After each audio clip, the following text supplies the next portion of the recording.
Peace FM 104.3. Woodmeat Take.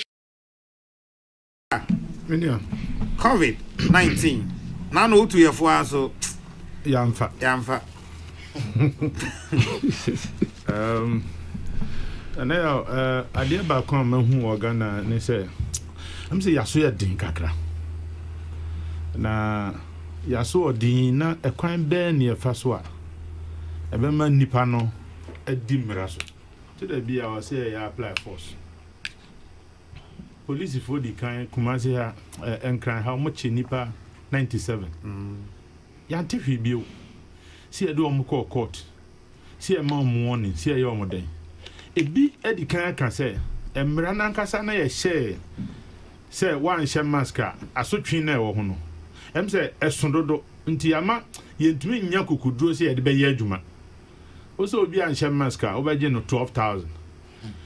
Na na ya onu so obi o ha or the prison kra onyaduane 3 times say this insane or tenifie.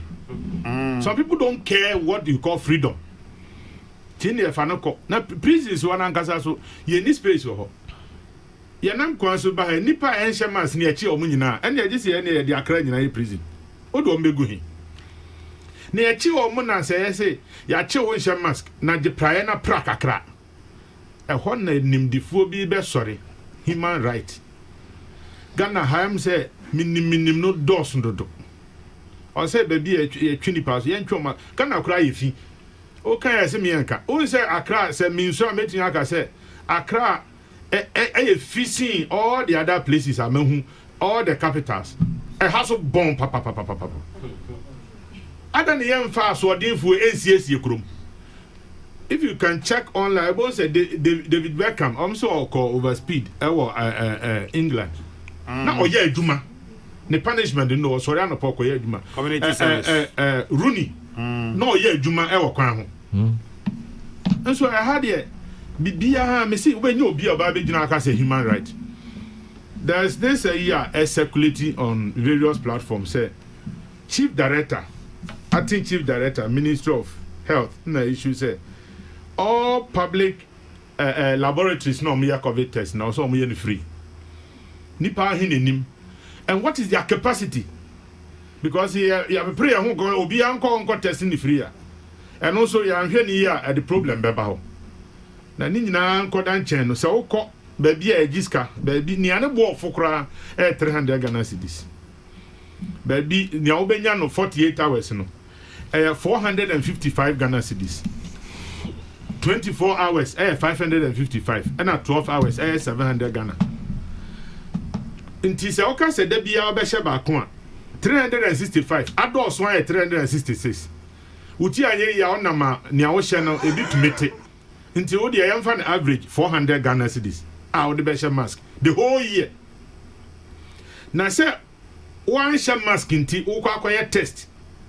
no watua sa sikai ni mienu de he na ye adon kra say prevention no kra better because yare ye ni edro de ade na wo konya kra nsa na wakope ho edro wo ba no nom niam service bia ensese nka wo nom say first time I met ma say sa nim 3 enyo eni say covid bai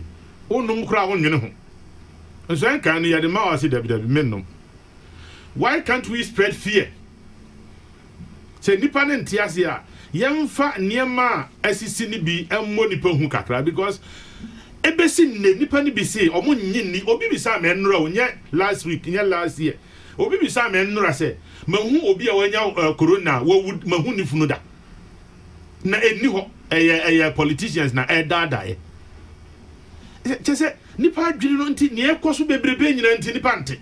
obi atoso wo so mfa nya adwuma enye nokore ono de onyinni bibia sa ani ho obi so ka se enka ya mpapa se yenim se covid wo ha ka campaign politicians ya fi ko omonye ade no mo de omo ye no mo hu se covid eskafo yare na me hu ohia ni bi onya covid da chese mbobo na awose ye media no mo ye bi na say mo intensify campaign na kaye NCC enya election kwa ni modwuma o NCC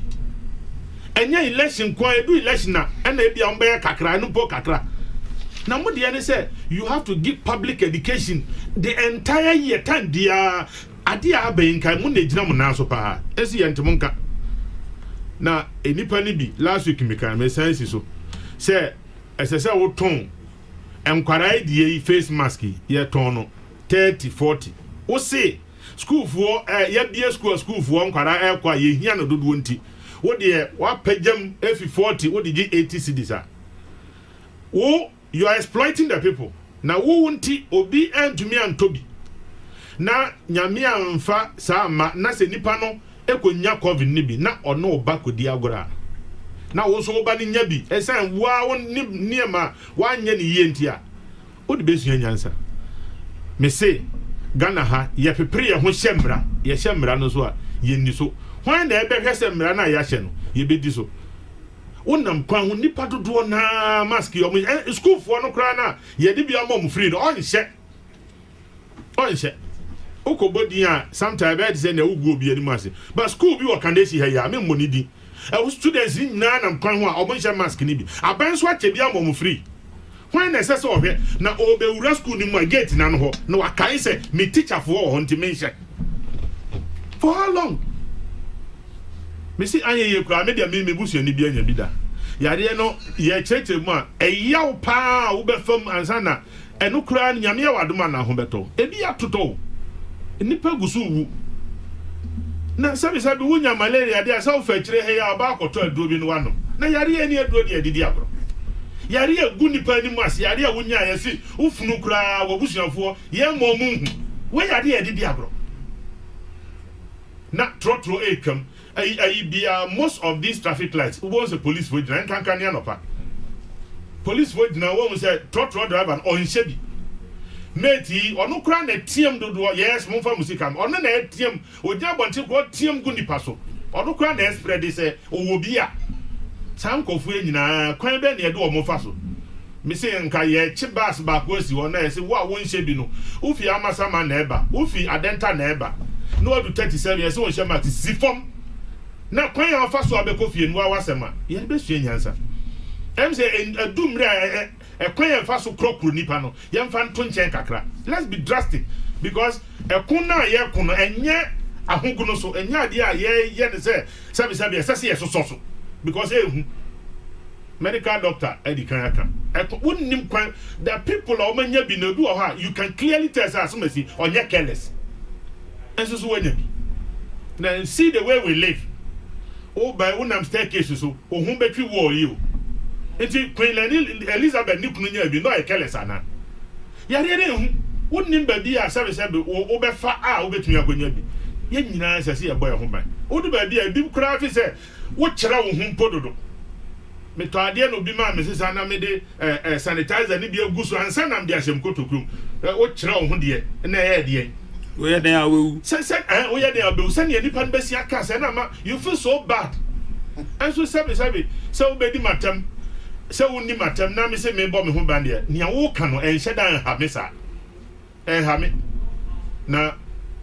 ye de niema di agro a edu ba bia ye economy na mu ono a okonkon ho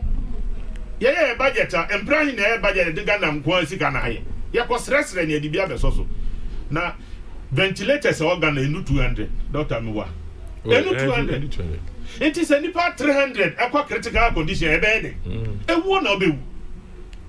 esa see a company party as you how serious the thing is as ye dia brododo ana ye we don't attach seriousness police for anya omaduma esa say a chini pe tuom me say odo na da he odo na ne ye river na ye na gata ye ntini pangu wo hye mask ye ntu ngu mon kwati gata nim mon kwati river nim ye mo adwuma ya adwuma no so e doso ye tumi nyempo it's very disheartening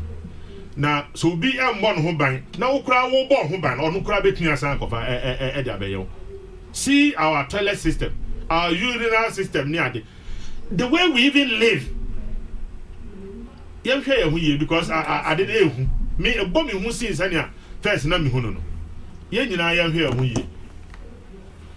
ana amedase me so medase